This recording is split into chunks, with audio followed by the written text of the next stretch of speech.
The black version, the first thing you notice is the large rounded corners. For those who care about phone feel, this one feels great. Hello everyone, it's unboxing time again. There are only 2 days left until 2025, and I've gotten my hands on one of next year's top 6 phones and used it for 2 days. This Turbo, which is packed with Apple-like features, has so much I want to share, but since the launch event hasn't happened yet, I can't say too much. So let's start with the unboxing.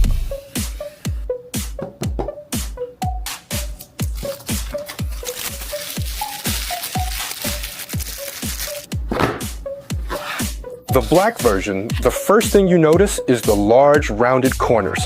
For those who care about phone feel, this one feels great.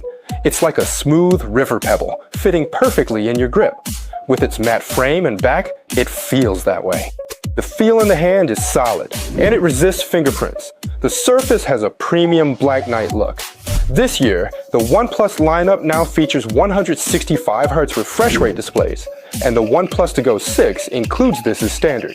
A 1.5K OLED display with 165Hz refresh and eye protection.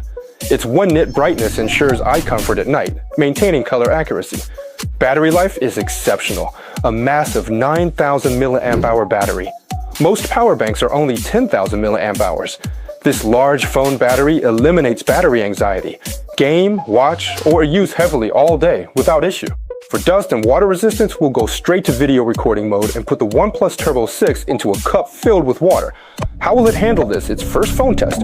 Its water resistance rating high. It withstands foam, high temperature, high pressure water jets at close range. Water doesn't pool on screen, so touch controls remain smooth and responsive. As the Turbo series flagship, everyone anticipates the ONEPLUS Turbo 6's performance. Also, the real-world battery test. Don't rush, stay tuned for more experiences soon. Launch is January 8th. If you're getting a new phone, wait for this one.